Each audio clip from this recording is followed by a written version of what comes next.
जब मुसलमानों ने लाखों हिंदुओं की लाश पर पाकिस्तान ले लिया, तब दिल्ली में पाकिस्तान से आए हिंदू सिख शरणार्थियों की भीड़ लग गई थी। फ्रीडम एट मिडनाइट के अनुसार गांधी ने अंतिम दिनों तक पाकिस्तान का विरोध किया था, लेकिन जिन्ना के जाने के बाद वो उन मुसलमानों के लिए देवदूत बन गए थे जो पाकिस्तान लेने के बाद भी भारत में रह गए थे।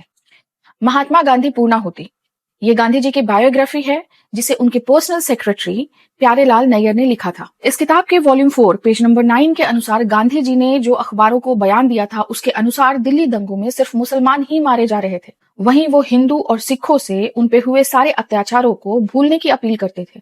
पेज नंबर 19, किंग्स वे रिफ्यूजी कैंप की प्रार्थना सभा में हिंदू और सिखों की भारी भीड़ होती थी, जहां एक शाम गांधी जी ने कुरान का पाठ करवाया। शरणार्थी चिल्लाने लगे कि कुरान की इन्हीं आयतों को पढ़कर हमारी माँ बहनों को बेआबरू किया गया, हमारे परिजनों की हत्या की गई, हम ये आयत नहीं पढ़ने देंगे, गांधी मुर्दाबाद, गांधी मुर्दाबाद। गांधी जी की हत्या के बाद 8 नवंबर 1948 को नाथूराम गोडसे ने अदालत में बयान दिया कि वाल्मीकि कॉलोनी के मंदिर में हिंदुओं के विरोध के बावजूद भी महात्मा गांधी ने जबरदस्ती कुरान पाठ किया, लेकिन मुसलमानों के डर से गांधी जी ने कभी किसी मस्जिद में गीता पढ़ने की हिम्मत नहीं की। गांधी हमेशा सहनशील हिंदुओं को कुचलते रहे, इसलिए मैं उन्हें यह सिद्ध करना चाहता था कि जब हिंदू का अपमान होता है तो वो सहनशीलता का त्याग कर देता है।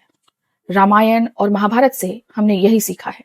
पाकिस्तान में निकाले गए हिंदुओं के घर मुसलमानों को दे दिए गए, लेकिन हिंदुस्तान में ऐसा नहीं हुआ, क्योंकि गांधी मुसलमानों को वापस लाना चाहते थे। इसलिए उन्होंने भारतीय सरकार से अपील की कि उनके आने तक उनकी संपत्ति की रक्षा की जाए। नवंबर की सर्दी में कई हिंदू शरणार्थियों ने खाली मस्जिदों में शरण लिया।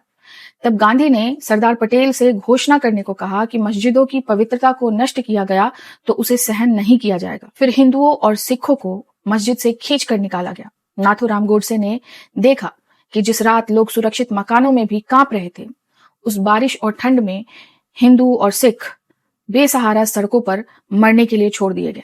अपने ही देश में हिंदू सड़क के किनारे मर रहा था और आलिशान बिरला हाउस में बैठे गांधी उनकी पीड़ा सुनने तक को तैयार नहीं थे।